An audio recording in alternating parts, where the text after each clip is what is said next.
le protecteur de surcharge pour réfrigérateur, qui est un protecteur de voltage en tension pour les appareils domestiques avec un délai. Quelques spécifications techniques. Il s'agit du modèle EX-D103-14. L'alimentation est de 15 A, 125 volts, 60 Hz en Amérique du Nord. Le cordon d'alimentation est de calibre 14 d'une longueur de 2 pieds. Les informations sur le code à bord. Il s'agit d'un équipement fabriqué en Chine. Déballage du protecteur. Allons voir qu'est-ce qui se cache à l'intérieur. Alors, on retrouve l'empaquetage. Oups, comme ça. Il y a là un manuel d'instruction en anglais. Des vis d'installation. Alors, l'allure physique, l'aspect physique du protecteur.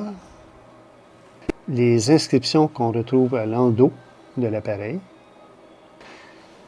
Le protecteur, c'est un boîtier en plastique qui semble quand même assez solide.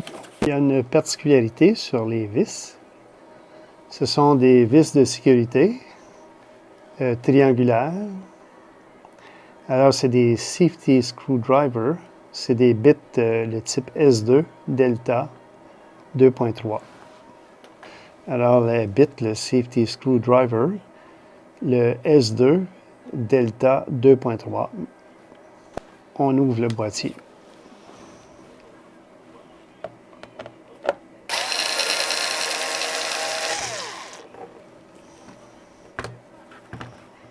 Ouverture du boîtier. Le câble d'alimentation, il y a le fil noir qui est le vivant, le fil blanc qui est le neutre en Amérique du Nord, et le vert qui est la mise à la terre, le ground. Un petit coup d'œil sur les composantes. On retrouve évidemment des résistances, diodes, un pont redresseur, résistance. Ici, habituellement, c'est un microcontrôleur.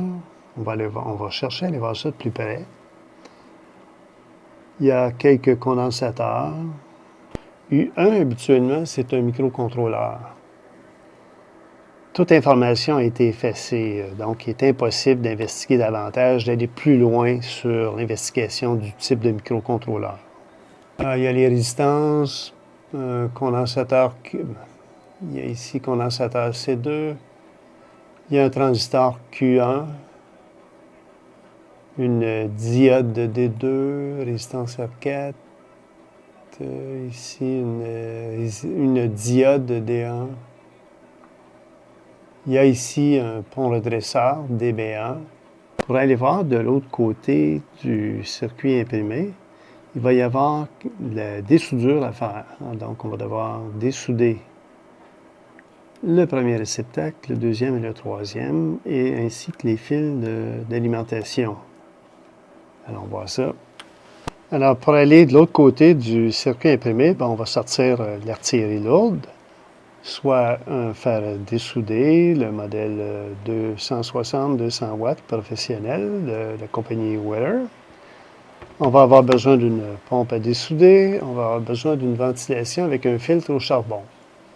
Il va y avoir du flux, il va y avoir de l'alcool pour pouvoir nettoyer les circuits, etc. Donc, allons voir ça. En avant la musique, on passe ça.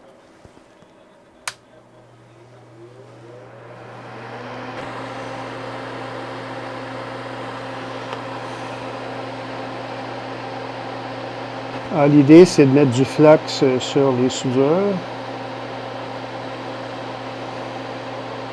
pour faciliter le dessoulage. J'utilise un coton-tige. Le flux que j'utilise, c'est le UV50.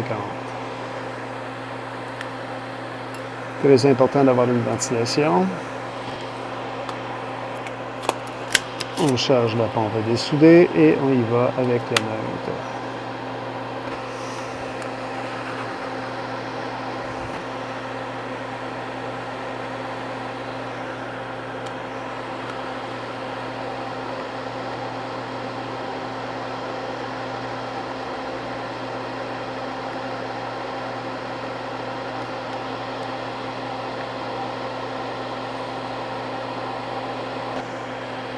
lâche pas, ça va bien. L'idée, je coupe des bouts de tresse comme ça. Je me suis rendu compte que ça répartit la chaleur sur 2 cm au lieu de parcourir. J'ai réussi à optimiser et ça pénètre très bien la tresse. Et voilà.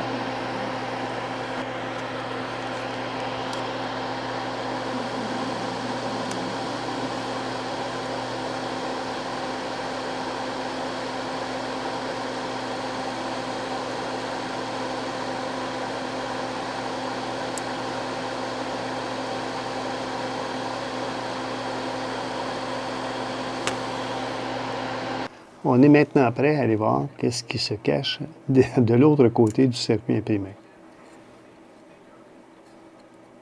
OK. Alors, la varistance, le numéro, c'est le numéro 10D391K. Il s'agit ici de la plaquette, le numéro KB24015. Ça ressemble à un 0 R 32011 2024 1008 révision 1.0. Le fil noir qu'on voit ici, c'est le raccordement des mises à la terre des 3 réceptacles. Alors pourquoi il est noir? Normalement, c'est vert. Là. Puis il me semble que c'est pas tellement gros là, pour un fil de mise à la terre. Alors il y a un relais de 30 ampères, 125 volts AC. Il y a un condensateur abaisseur de tension. Il y a une résistance 3 watts, 150 ohms. Et une résistance de 620 ohms, 3 watts. Il y a 2 condensateurs de filtration, 100 microfarads 50 volts pour celui-là, et 100 microfarads 16 volts. Le HF2150-1A-24DE. Allons voir le condensateur abaisseur de tension. Sur le condensateur abaisseur de tension, il y a 2 résistances en série, R13 et R14, d'une valeur de chacune de 470K, les deux totalisant 940 kΩ, permettant de pouvoir décharger le condensateur après utilisation pour éviter de mauvaises surprises.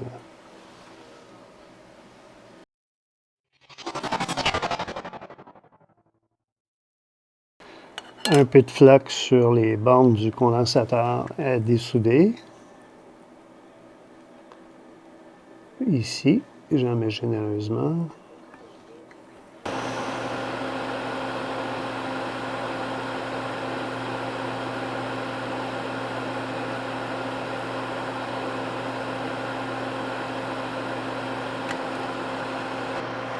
Et voilà, le condensateur retiré.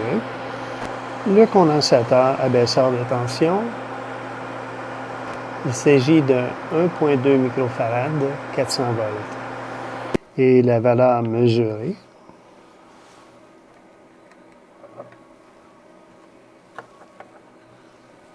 est de 1.16 microfarad.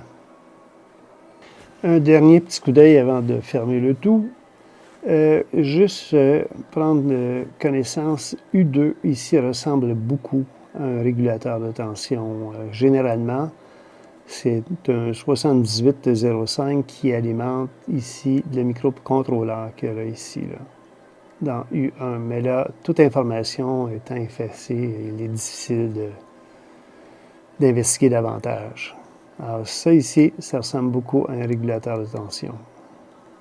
La prochaine étape va être le remplacement du câble de mise à la terre de couleur noire, de calibre 18, par un câble de mise à la terre de couleur vert et de calibre 14. Identification des points de mise à la terre. À GND pour mise à la terre, il y a G1, G2, G2 et le dernier point, G3. La première étape consiste à mettre du flux sur les points à dessouder. J'en mets généreusement. La UV50 est très très gommeuse. Je suis content de l'avoir essayé, mais je ne pense pas renouveler sans stock. Là. Au nettoyage, vous allez vous en rendre compte. On va nettoyer ça en même temps.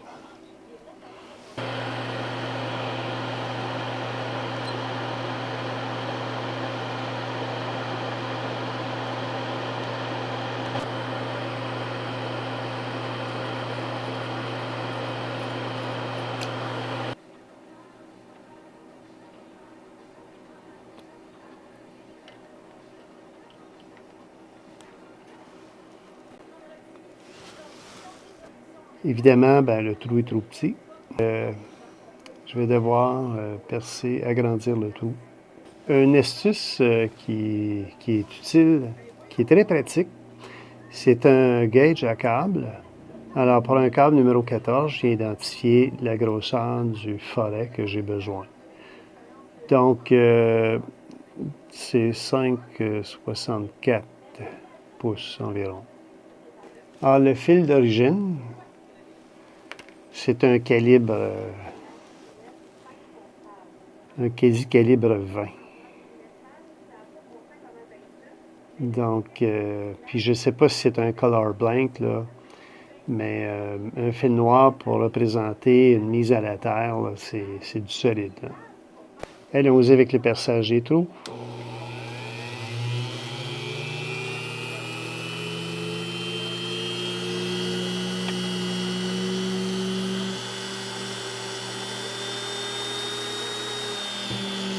On y va tout doucement.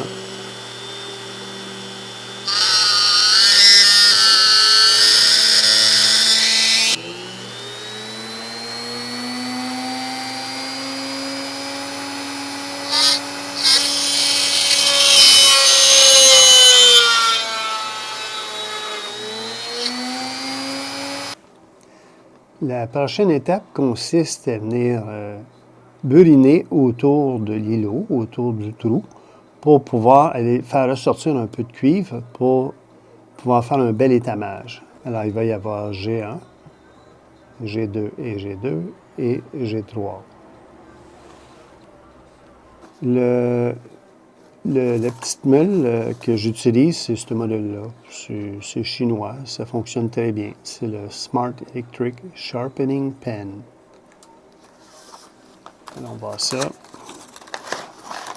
avec un connecteur USB.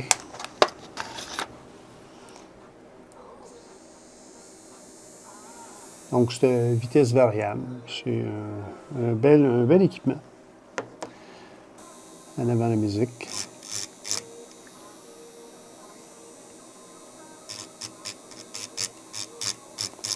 J'y vais vraiment doucement.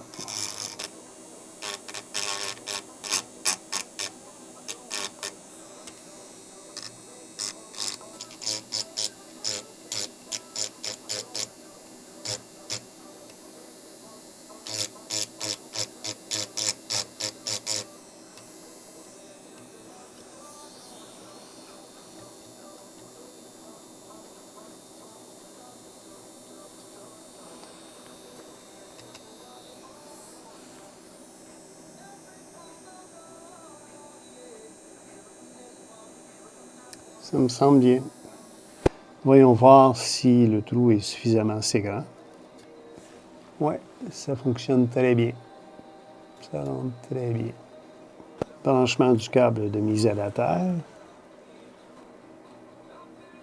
Alors, voici les fils de mise à la terre installés avec la couleur appropriée, qui est un fil vert au lieu d'un fil noir d'origine. D'origine, c'est un fil noir. On est maintenant prêt à fermer le tout. On est maintenant prêt à fermer le boîtier.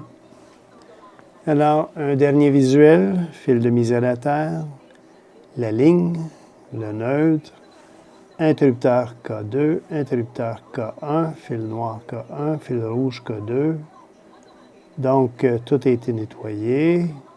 Il y a ici, le câble est un peu abîmé par la chaleur, mais c'est rien de critique, c'est pas majeur.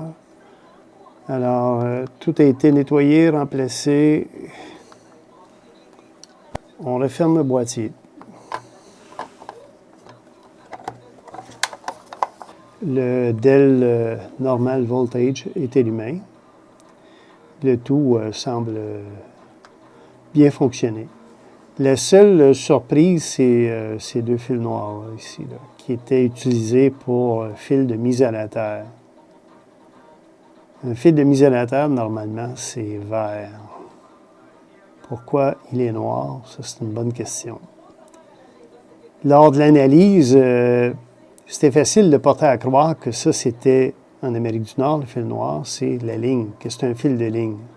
Donc, ça amène une incompréhension à savoir comment ça se fait que le fil, lors de l'analyse du circuit, comment se fait-il que la ligne rentre directement dans la mise à la terre. Donc, c'est sujet à confusion. D'où l'importance de respecter les codes de couleur pour faire les investigations, ce qui facilite l'analyse. Alors voilà ce qui met fin à la vidéo. Merci d'avoir écouté la vidéo et à bientôt pour une prochaine vidéo.